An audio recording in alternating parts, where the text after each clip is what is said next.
Okay, so here is example 3. We have a rigid bar, which is nice. That means we can have nice rigid body rotation. We have a bronze rod and an aluminum alloy rod. The bronze has a diameter of 24 millimeters. The aluminum has a one of 16 millimeters. The bars are unstressed when the structure is assembled at 25 degrees.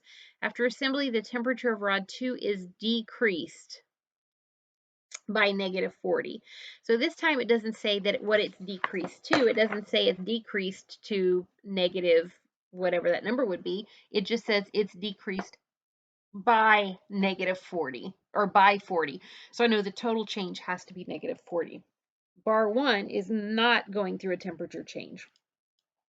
So when we're looking at this, we need to always start with equilibrium. And so we're going to draw that nice rigid bar. It's nice that we have that. And at B, I can have BY and BX because it is pinned. Okay. And I'm going to just assume that both of these are in tension.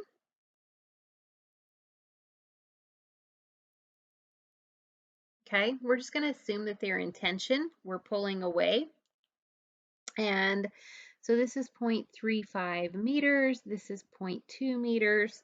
And now when I sum these moments about B,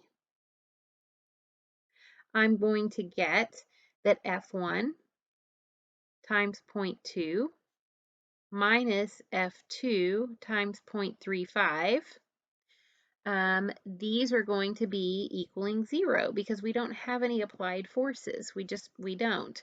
And so now we have equation 1 with two unknowns, F1 and F2. And remember, we assume them to be in tension. Okay, we don't know. We're just assuming that they are in tension. So now the next step, as we all know, is to draw that deformation.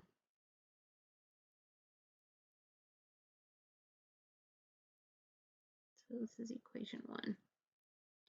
When I look at the deformation, again, I'm going to remember that this is a rigid body rotation. And so when I look at this, it is going to rotate about point B. Okay, it's going to want to rotate about point B.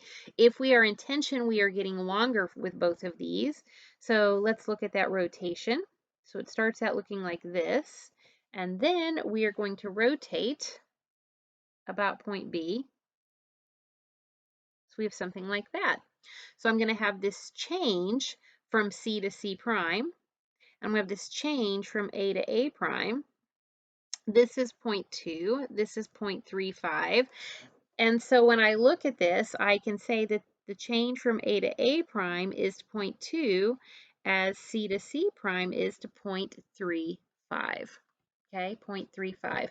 We have no gaps. We have nothing in there that's going to change, like it has a little bit of wiggle room, nothing. And looking at this A to A prime and C to C prime is literally just the change in those cables. Why is this blurry all of a sudden? Okay, it's just the change in the cables. So from this, I can say that delta of member 1 is to 0.2 as delta of bar 2 is to 0.35. And so now we have our nice compatibility, our deformation. So now let's look at, okay, what do we have in terms of force and temperature deformation relationships, and how does this all play together? Okay, how does this all play together? And what we're going to note is that when we look at bar 1, we're not actually changing in temperature. So it's just going to have a delta because of the tension in the cable, whereas bar 2 has the change in temperature and the internal force. So let's look at, okay, what comes with delta 1. So delta 1 is going to be that force that's in the cable, okay? It's going to be force 1, length 1, area 1, E1. What goes into delta 2?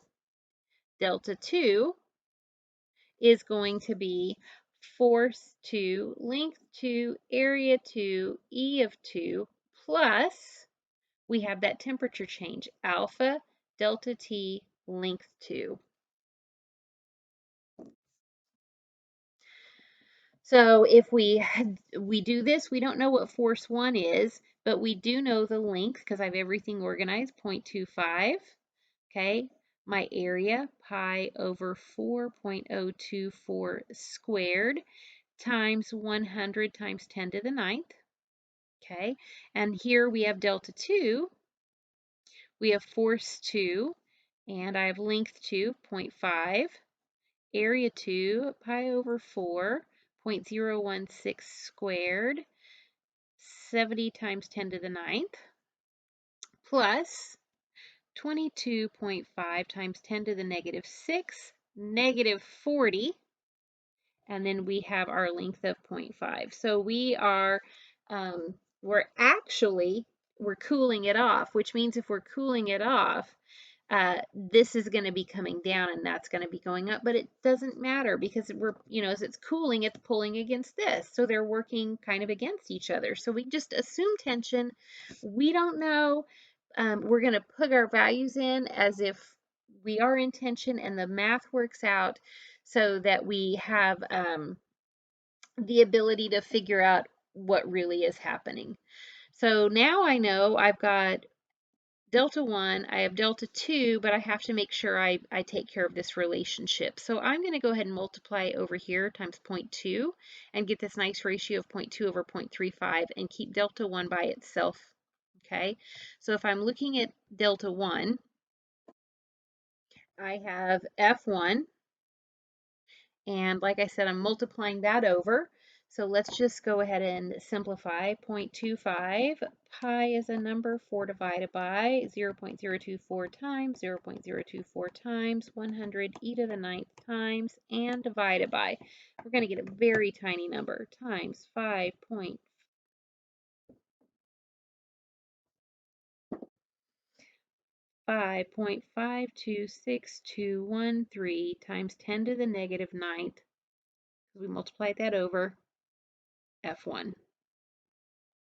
And before we get going any farther, we're just going to go ahead and rewrite this so that F1 equals, okay, F1 equals negative F2 times 0.35 divided by 0.2.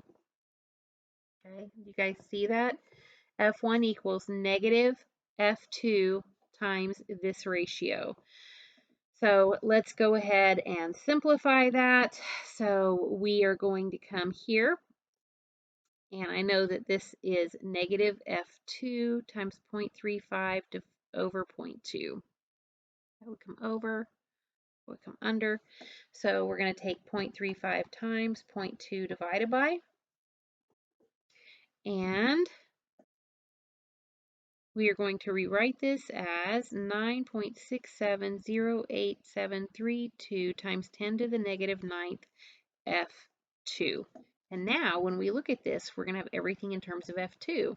So we multiplied 0.2 over 0.35.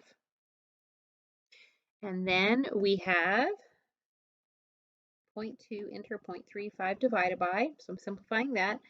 0.5 enter, pi is a number, 4 divided by 0.016 times 0.016 times 70 e to the ninth times, okay, divided by 0.5. So that is my F2 value.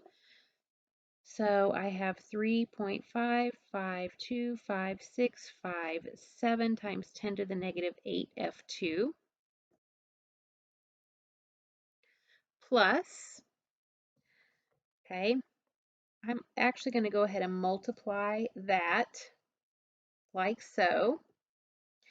And then I'm going to actually add it to this other side. So I'm going to make it negative, and I'm going to add it to this other side. And I get negative 1.062950 times 10 to the negative 8 F2 equals, now I've got to simplify this temperature.